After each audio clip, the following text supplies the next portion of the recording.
Hey guys, Chris here, and I'm a Ukrainian Canadian. Today's November 14th, 2022, and let's get over the news happening in Ukraine, shall we? So, before I begin, I wanted to give a huge thank you to all of you because we have reached a massive milestone 10,000 subscribers. To think that 3 weeks ago I barely had 50 and now we're at 10K, it's insane. And I'm very grateful for all of you, all my viewers. And again, it shows just how strong and powerful the YouTube community is. We can make great things happen by getting together and supporting a very just cause. So I'm very happy that there's so much support in my channel. So thank you guys. So let's get over the news. So today, there's further confirmations that Ukrainian forces are trying to push through the Kinburn Peninsula. And there's also unconfirmed reports that perhaps, and just perhaps, the Ukrainian forces have taken control over the city called Hola Pristan, which is very close to Kherson City. So the urgency within the Ukraine army to really go fast here is mainly due to the fact that the Russians are still within artillery range of the city of Kherson and Berislav. So all through this front, they're still very close, and so close that they can do a lot of damage now that they don't control Kherson City. So the Ukrainians need to push the Russian army at least within 25 kilometers from Kherson City and all these coastal settlements to be able to really feel safe. And if we measure, let's say, from this city of Hola Pristan to, let's say, about here, we do have about 30 kilometers, as you can see here. So a buffer zone needs to be established for the forces. So this area is going to be much more secure. Essentially doing the same thing like was done for Mykolaiv. The Ukrainian forces pushed the Russians out. So now Mykolaiv is relatively safe, or safer, I should say. So that's really important. And let's see what's going to happen in the next few days, if there's going to be any confirmations of other settlements being taken in that peninsula and in that area. As you can see here from Ochakiv, it's about 4 kilometers from the very beginning of the strait. So it would make sense for the Ukrainians to establish control over that peninsula right here. So let's see what happens. In other news, big day as well because Zelensky came to Kherson City to congratulate the civilians and the Ukrainian armed forces. It's really huge PR win for the Ukrainian government because in the Kremlin, everybody's outraged to see that. And they're outraged because they still consider Kherson a Russian territory. Remember when Putin showed up to Kherson City to congratulate the army and say how proud he was of this achievement and that he congratulated the civilians as well? Right, that never happened because Putin was too afraid to come to Kherson. He did not feel comfortable, and the Russian soldiers were not comfortable either doing any type of celebration in Kherson City because it was never Russia. It was never Russian territory. And the fact that the people in the last few days, we've seen multiple videos of the people coming out and full of joy meeting the Ukrainian soldiers is only proof that Kherson has been, will be, and will always be Ukrainian territory. So, steering away a little bit from Kherson, let's take a look at Donbass. Apparently, the pro-Russian Telegram channels are confirming essentially that the Ukrainian forces have taken control again over Makivka, which is right here in Luhansk, and they're trying to push towards Svatove, or towards the east, I should say, to cut off this road that leads to Svatove and Severodonetsk and Lysychansk. So this is really important for the Ukrainian forces, not only to take control over this road, but also there is a higher ground here, which gives them good positioning to conduct further operations and hit the Russian positions around this area, and perhaps also push north of Svatove, so essentially encircling the Russians from here, or having a higher ground over Svatove. And that the Ukrainian forces are also pushing through the forests that are surrounding Kreminna. So really good move. Again, it's either cutting the Russians off here through Kreminna or through Makivka. So really important. And again, the reason why the Russians are having so much success at defending right now, or I should say are having a decent defense, is because the mobilized soldiers are on the front lines. They have tens of thousands of these soldiers that are just filling up the gaps, right? And so these soldiers are coming constantly to plug in these holes that are created by the Ukrainian forces. So it'll take definitely a couple more weeks to see much more success, but it's going to happen. It's going to happen just like with Kherson. It might take a little bit more time, but we're seeing that the Russians are definitely feeling the pressure and they're just unable to mount any effective counteroffensive anywhere around this front line and as well in Bakhmut.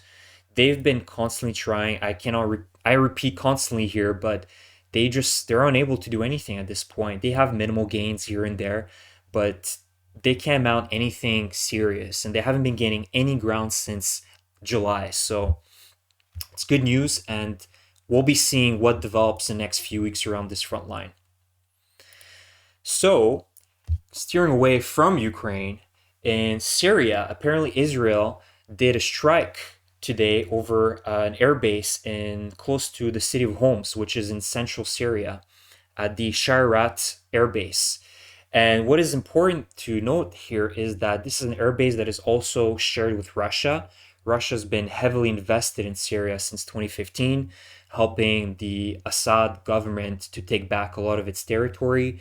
And apparently there were some Russian military assets that were there. So perhaps Israel also struck perhaps certain Russian airplanes, and it killed two servicemen. It's unconfirmed if they were Syrian or Russian, but if you look at the map here in Syria, Homs is, let me find Homs. I believe it's somewhere around here. Yes, it's just north of Damascus. So this is the city of Homs. And Shayrat, if I'm not mistaken, is around here. So it's a little bit more south of the city of Homs. And the Russians are using it as well. And I believe, if I'm not mistaken, and correct me guys if I'm mistaken, but I believe the Russians did use this airbase to launch attacks to take back Palmyra from ISIS back in 2015, 2016. So perhaps this is Israel's way of helping Ukraine directly. This is not really affecting the war in Ukraine by any means, but it's also perhaps Israel trying to take control over or secure their borders as well. And yeah, but we've also seen some unconfirmed reports that, or actually confirmed visuals that on the Kherson front, there were certain Israel vehicles that were used by the Ukrainian forces. So perhaps Israel is secretly helping Ukraine in this fight. So it'll be interesting to see in the next few weeks if that's the case, and if we'll see more vehicles given by Israel.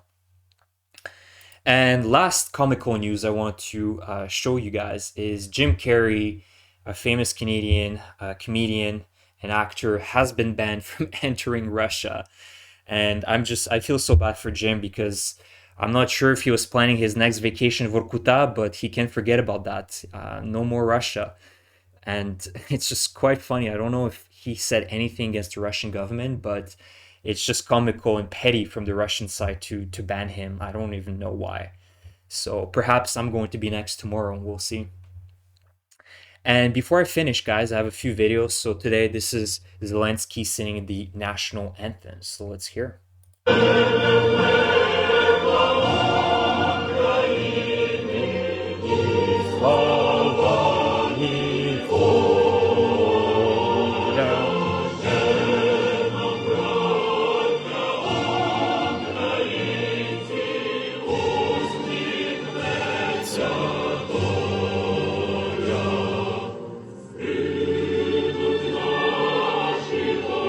Anyways, you get the point. He's there. It's a massive PR move for the Ukrainian government, an embarrassment for Russia. They're outraged in the Kremlin, and that's good for us. In other news, this is a very heartwarming video. So these are Ukrainian soldiers visiting their families in Kherson. So sons and relatives just going back to the villages they lived in and where they haven't seen their family in months, if not years. So it's really heartwarming to watch this.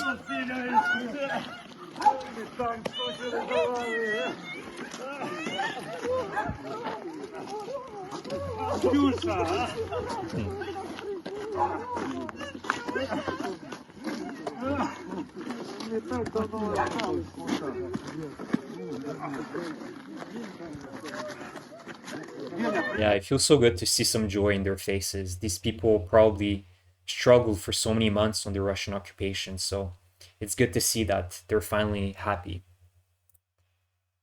So the Russians did, I can confirm through this video, that did indeed have to swim, some of them, to get back to the left bank of the Dnipro River. Let's take a look.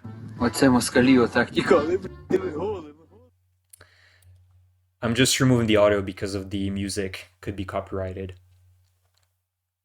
Yeah, so they took off all their helmets, their gear. They pretty much almost went naked to swim back to the left bank. You see all the ammunition they left behind. Bulletproof vests, yeah, some more ammunition, some bags. Yeah, tough times for them. Tough times for them. And last video, these are Ukrainians trying to cross somewhere along either the Dnieper River or the Dnieper estuary. I believe this first one is perhaps them going towards the Kinburn Peninsula. So it's confirmed that they are indeed going that way. Yeah. And in the next video, I don't believe that they are in Kinburn because you can see that there's higher ground here. So Kinburn is very flat. So this cannot be Kinburn Peninsula. So it's perhaps them trying to cross somewhere up much more up north of the Dnieper River. And you can see there's quite a large amount of Ukrainian soldiers on each of these boats. So yeah.